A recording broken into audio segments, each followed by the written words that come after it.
السلام علیکم ورحمۃ اللہ وبرکاتہ۔ نحمده ونصلي ونسلم على رسوله الكريم اما بعد فاعوذ باللہ من الشیطان الرجیم بسم اللہ الرحمن الرحیم یوم ندعو کل اناس بإمامهم صدق اللہ مولانا العظیم وبلغنا رسوله النبی الامین الکریم ونحن على ذلك لمن الشاہدین والشاکرین والحمد للہ رب العالمین۔ آئیے سب سے پہلے آقا نامدار مدنی تاجدار روحی فدا جناب احمد مجتبی محمد مصطفیٰ صلی اللہ تعالی علیہ وسلم کی بارگاہ بے کس پناہ میں ہدیہ درود نچھاور کریں۔ اللہم صلی علی سیدنا و مولانا محمد معدن الجود والکرم وآلہ الکرام وابنہ الکریم وبارک وسلم صلاة و سلاما علیکہ یا سیدی یا رسول اللہ صلی اللہ تعالی علیہ وسلم۔ درس جعل حق میں تقلید کا بیان جاری ہے، اور اس سے پہلے تقلید کی تعریف، اس کی قسمیں، تقلید واجب ہونے کے دلائل، تقلید مطلقاً یا تقلید شخصی کے دلائل قرآن پاک کی آیات کریمہ سے اس سے پہلے ذکر کیے گئے۔ آج بھی اسی حصے کی آخری کڑی قرآن پاک کی چند اور آیات کریمہ دلائل میں، اور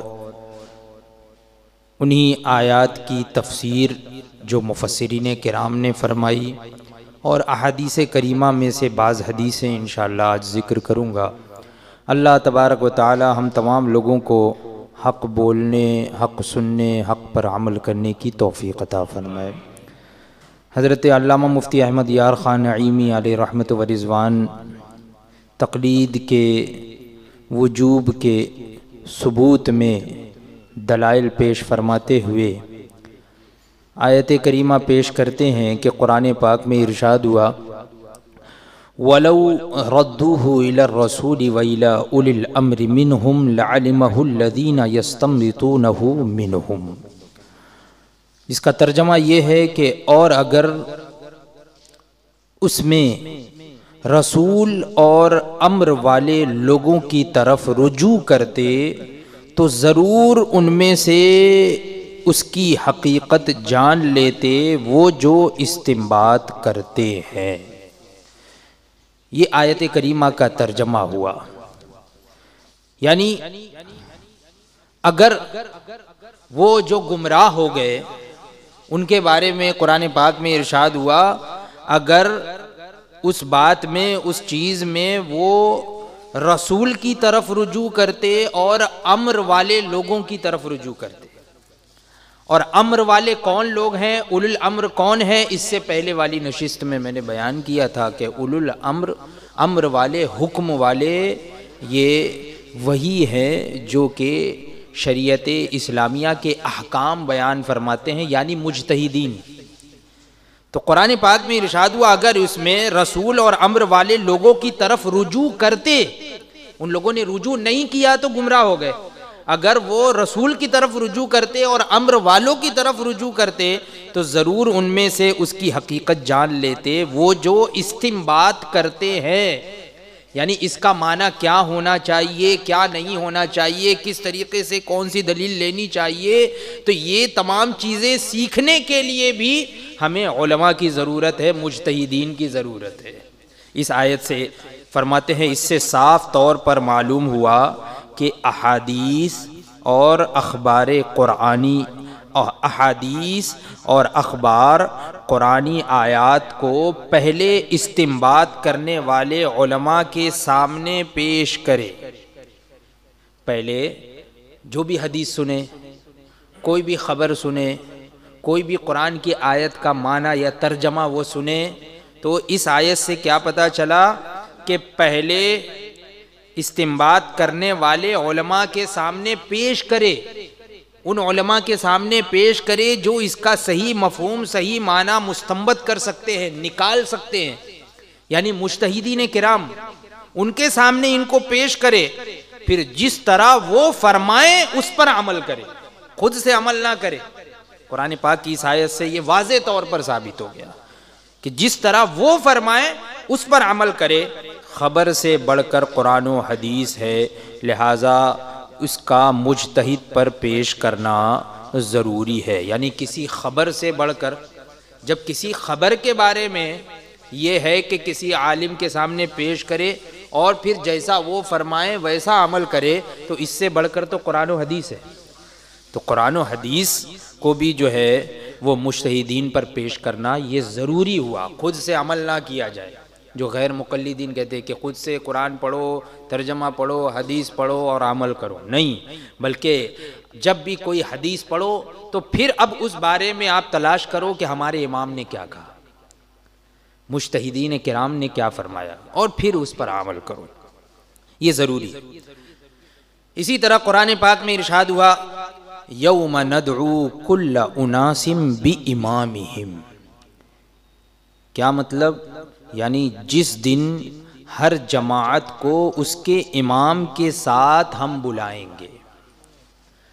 قیامت کے دن اللہ تبارک و تعالیٰ ارشاد فرما رہا ہے کہ اس دن ہم بلائیں گے ہر جماعت کو اس کے امام کے ساتھ.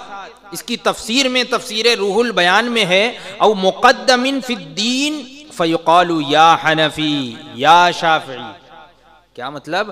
یا امام دینی پیشوا، امام یعنی دینی پیشوا ہے، تو پس قیامت میں کہا جائے گا اے حنفی اے شافعی. یعنی جس امام کا جو مقلد ہوگا تو اسی امام کی طرف جو ہے اس کی نسبت کرتے ہوئے اسے پکارا جائے گا.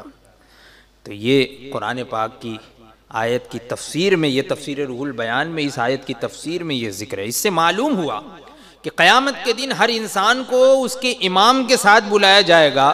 یوں کہا جائے گا کہ اے حنفیو، اے شافعیو، اے مالکیو چلو. تو جس نے امام ہی نہ پکڑا تو اس کو کس کے ساتھ بلایا جائے گا؟ تو اس کے بارے میں صوفیاء کرام فرماتے ہیں کہ جس کا کوئی امام نہیں اس کا امام شیطان. جس کا کوئی امام نہیں اس کا امام شیطان ہے. تو جو غیر مقلدین ہیں تو ان کا امام، جس کا کوئی امام نہیں تو اس کا امام شیطان ہے.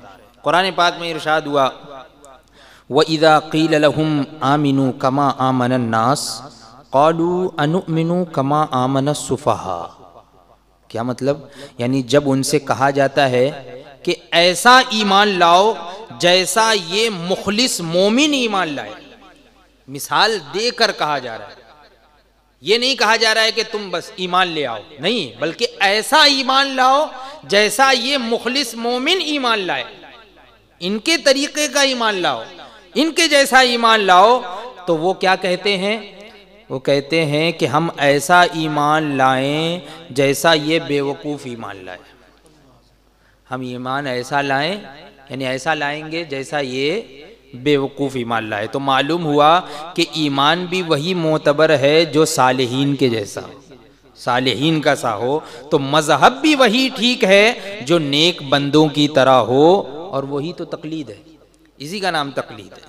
تو یہ چند آیات کریمہ یہاں پر پیش کی گئی جس سے تقلید کا ثبوت ملتا ہے کہ تقلید واجب ہے، ضروری ہے، چاہے وہ تقلید شخصی ہو یا مطلقاً تقلید ہو. چند مفسرین کرام کے اقوال بھی یہاں پر بیان کیے جا رہے ہیں اور احادیث کریمہ بھی بیان کی جا رہی ہے. ویسے تو بہت ہیں لیکن یہاں پر مختصراً چند تفسیریں اور چند احادیث کریمہ بیان فرما رہے ہیں. فرماتے ہیں دارمی باب الاقتداء، یہ حدیث کی کتاب ہے دارمی، اور اس کا حوالہ صفحہ نمبر سے نہیں، کیونکہ صفحہ نمبر کوئی کہہ دے، کچھ بھی کوئی بھی پیج نمبر ڈال دیتا ہے، جلد نمبر ڈال دیتا ہے، اور پھر ڈھونڈتے رہ جاؤ کہیں کوئی ملتا ہی نہیں ہے. تو اس لیے حوالہ بھی اس طریقے سے دیا جا رہا ہے کہ باب اور کتاب کے نام سے، تاکہ اگر پیج نمبر بھی بدل جائے تو وہ باب جو ہے وہ تو وہ رہے گا، یعنی کس ٹاپک پہ کہاں پہ ملے گا وہ بیان کر رہے ہیں. باب الاقتداء بالعلماء، دارمی شریف میں یہ باب ہے، باب الاقتداء بالعلماء. یعنی دارمی، اس سے یہ پتہ چلا کہ امام دارمی بھی مقلد ہے، کہ انہوں نے ایک مستقل ایک عنوان اپنی حدیث کی کتاب میں یہ باندھا، کیا؟ باب الاقتداء بالعلماء، یعنی علماء کی اقتداء کرنا۔ باب الاقتداء بالعلماء میں ہے کیا؟ فرماتے ہیں کہ اخبرنا یعلا قال اخبرنا عبد الملک عن عطاء اطیعوا اللہ واطیعوا الرسول واولی الامر منکم قالوا اولو العلم والفقہ۔ فرماتے ہیں کہ ہم کو خبر دی یعلا نے، انہوں نے کہا کہ مجھ سے کہا عبد الملک نے، یہ روایت ہے کہ مجھ سے کس نے کہا، مجھ سے کس نے کہا، یہ اس طریقے سے روایت ہے کہ انہوں نے حضرت عطا سے روایت کیا کہ حضرت عطا فرماتے ہیں کہ جو قرآن پاک میں ہے اطیعوا اللہ و اطیعوا الرسول و اولی الامر منکم، تو فرماتے ہیں کہ انہوں نے عطا سے روایت کی کہ اطاعت کرو اللہ کی اور اطاعت کرو رسول کی اور اپنے میں سے امر والوں کی۔ تو فرمایا عطا نے کہ یہاں پہ امر والوں سے کون لوگ مراد ہیں؟ تو حضرت عطا نے فرمایا کہ اولو الامر علم اور فقہ والے حضرات ہیں، اہل علم اور اہل فقہ فقیہ حضرات ہیں، یعنی مجتہدین۔ امام اعظم یہ فقیہ ہیں، امام شافعی فقیہ ہیں، امام مالک، امام احمد ابن حنبل۔ تفسیر خازن میں قرآن پاک کی آیت فَاسْأَلُوا أَهْلَ الذِّكْرِ إِن كُنتُمْ لَا تَعْلَمُونَ، میں نے جو آیت کریمہ اس سے پہلے ذکر کی تھی تو اس میں یہ آیت بھی ذکر کی تھی کہ جس سے تقلید کا پتہ چلتا ہے کہ قرآن پاک میں ارشاد ہوا کہ اگر تم نہیں جانتے ہو تو اہل علم سے پوچھو، علم والوں سے پوچھو۔ تو یہ بھی تو ایک طریقے سے تقلید ہوئی نا، کسی کی بات سننا اور عمل کرنا، کسی کی بات ماننا اور اطاعت کرنا۔ تو قرآن پاک میں فَاسْأَلُوا أَهْلَ الذِّكْرِ إِن كُنتُمْ لَا تَعْلَمُونَ یہ جو آیت ہے، اس آیت کے تحت تفسیر خازن میں ہے کہ اس کا مطلب یہ ہے کہ فَاسْأَلُوا الْمُؤْمِنِينَ الْعَالِمِينَ مِنْ أَهْلِ الْقُرْآنِ، تم ان سے پوچھو جو مومن ہیں اور قرآن جاننے والے علماء ہیں، عالم ہیں، علماء ہیں، جاہل نہیں، عام لوگ نہیں، بلکہ کیا فرمایا گیا؟ قرآن جاننے والے علماء جو ہیں حضرات ان سے تم پوچھو۔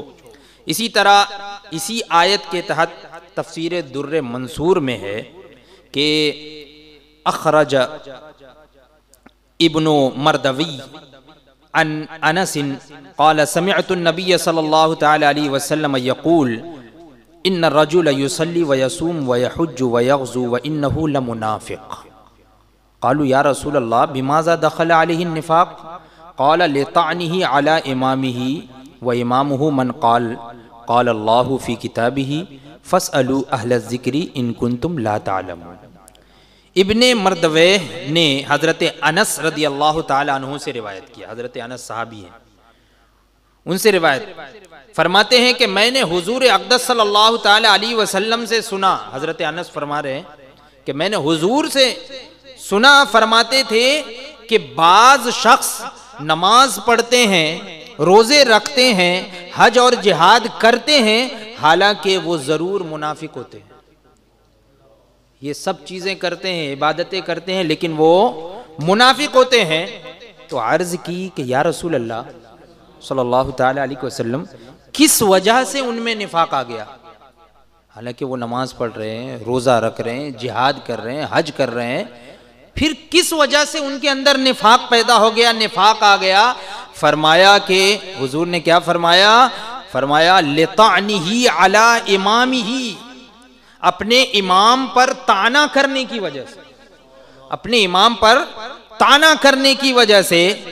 وَإِمَامُهُ مَنْ قَالَ، وَإِمَامُهُ مَنْ، تو فرمایا کہ امام کون، امام کون ہے؟ تو فرماتے ہیں حضرت انس کہ حضور اقدس صلی اللہ تعالی علیہ وسلم نے فرمایا کہ قال اللہ فی کتابہ، فرمایا کہ رب تبارک و تعالی نے انہی لوگوں کے بارے میں اپنی کتاب مقدس قرآن مجید میں فرمایا فَاسْأَلُوا أَهْلَ الذِّكْرِ إِن كُنتُمْ لَا تَعْلَمُونَ۔ یہی وہ امام ہیں کہ جن سے ہم مسائل دریافت کرتے ہیں اور عمل کرتے ہیں۔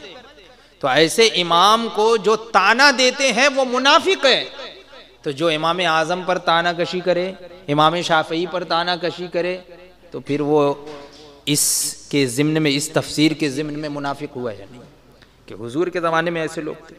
تفسیر ساوی سورہ کہف، وَاذْكُرْ رَبَّكَ إِذَا نَسِيتَ، یہ قرآن پاک کی آیت ہے۔ تو اس کی تفسیر میں ہے کہ وَلَا يَجُوزُ تَقْلِيدُ مَا عَدَى الْمَذَاهِبَ الْأَرْبَعَةِ، یعنی چار مذہبوں کے سوا کسی کی تقلید جائز نہیں ہے، یعنی عام تقلید نہیں، بلکہ اس کی تفسیر ساوی میں، اس کی تفسیر میں، اس آیت کی تفسیر میں ہے کہ جائز نہیں ہے ان چار مذاہب کے علاوہ کسی کی تقلید۔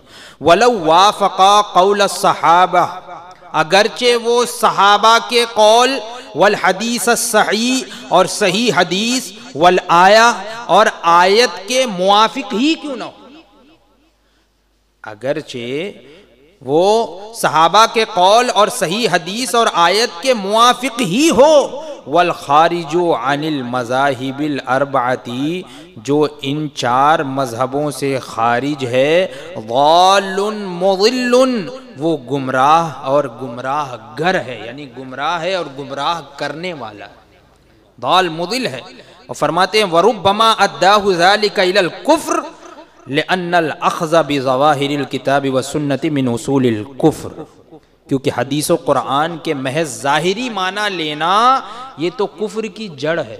اللہ صرف ظاہری معنی لے اور عمل کرتے رہے تو یہ تو گمراہی کی طرف لے جانے والی چیز ہے، یہی جڑ ہے، یہی تو اصل ہے، یہی بنیاد ہے، اور اسی کی وجہ سے جو ہے وہ لوگ گمراہ ہوتے۔ تو آج یہی ہو رہا ہے، قرآن پڑھو، اس کا ترجمہ قرآن کو ترجمے کے ساتھ پڑھو اور عمل کرو، ظاہری معنی لو اور عمل کرتے رہو، اس کی تفسیر کیا ہے، اس کے اندر کیا جو ہے خفا ہے، اور اس کی تفسیر میں کیا کیا بیان ہوا، اس کا معنی اصل میں کیا ہے، باطنی حکم، ظاہری حکم، ہر ایک چیز اس سمجھنے کے لیے قرآن اور حدیث اور تفسیر کا سمجھنا ضروری ہے۔ اور جب تفسیر اور احادیث کریمہ اور اقوال ائمہ ہم پڑھیں گے اور اس پر عمل کریں گے، تو جب ہم اپنے امام کے قول پر عمل کریں گے تو یہی اصل میں تقلید ہے، تو تقلید واجب۔ تو یہ چند تفسیری کلمات یہاں پر ذکر ہو گئے۔ اب چند حدیثیں بھی بیان ہو رہی۔ مسلم شریف پہلی جلد، جلد اول، صفحہ نمبر 54، باب ہے باب بیانی ان الدین النصیحہ، ان الدین النصیحۃ، یہ باب ہے۔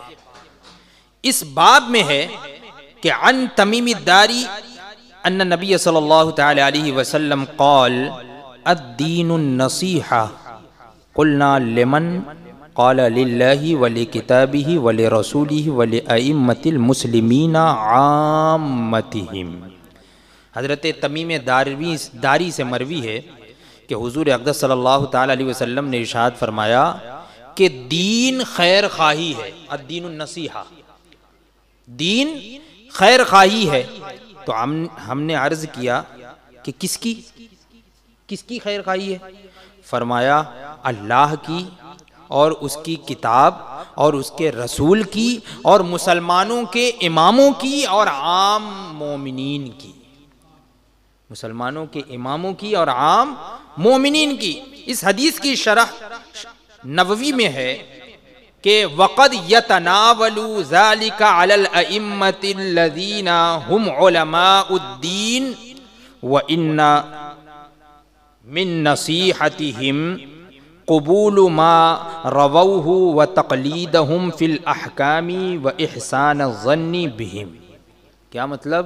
یعنی یہ حدیث ان اماموں کو بھی شامل ہے جو علماء دین ہیں اور علماء کی خیر خواہی سے ہے ان کی روایت کی ہوئی احادیث کا قبول کرنا۔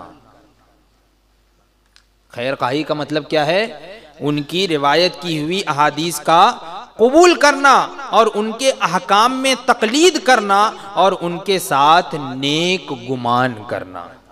تو اب ہمارے امام نے جو فرما دیا تو ہم پر کیا ضروری ہے؟ واجب یہ ہے کہ ہم ان کے فرمان پر عمل کریں، ان کے احکام میں تقلید کریں اور ان کی ذکر کی ہوئی حدیث کو قبول کریں اور ان کے ساتھ نیک گمان کریں، بدگمانی نہیں بلکہ نیک گمان کرنا یہ حدیث سے اور اس کی شرح سے، شرح حدیث امام نووی کے اس قول سے یہ بات بالکل واضح طور پر ثابت ہو گئی۔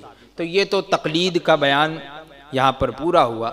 اب دوسری فصل جو ہے انشاءاللہ تبارک و تعالی آئندہ کی دینی نشست میں، وہ خاص طور پہ تقلید شخصی کے بیان میں۔ تقلید شخصی یعنی کسی ایک شخص کی تقلید۔ یہ تو عام تھا کہ عالم کی تقلید، علماء کی تقلید، امام کی تقلید، بادشاہ کی تقلید، اولی الامر سے جو لوگ مراد ہیں ان کی تقلید، رسول کی تقلید، اطاعت، یہ تمام چیزیں تھی۔ اب جو باب آئے گا، جو دوسری فصل آ رہی ہے، یہ خاص تقلید شخصی کے بیان میں ہے، یعنی دلائل پیش فرمائے ہیں جس سے یہ ثابت ہوتا ہے کہ کسی ایک شخص کی تقلید یہ واجب ہے، ضروری ہے، اور اس کا ثبوت بھی جو ہے وہ احادیث کریمہ اور مفسرین کے اقوال سے ثابت ہے۔ انشاءاللہ آئندہ دینی نشست میں اس کا بیان ہوگا۔ اللہ تبارک و تعالی ہم تمام لوگوں کو مسلک حق، مسلک اہل سنت، جسے پہچان کے لیے زمانے میں مسلک اعلی حضرت کہتے ہیں، اسی مسلک پر مضبوطی سے قائم رکھے اور اسی پر ہمیں موت نصیب فرمائے۔ وآخر دعوانا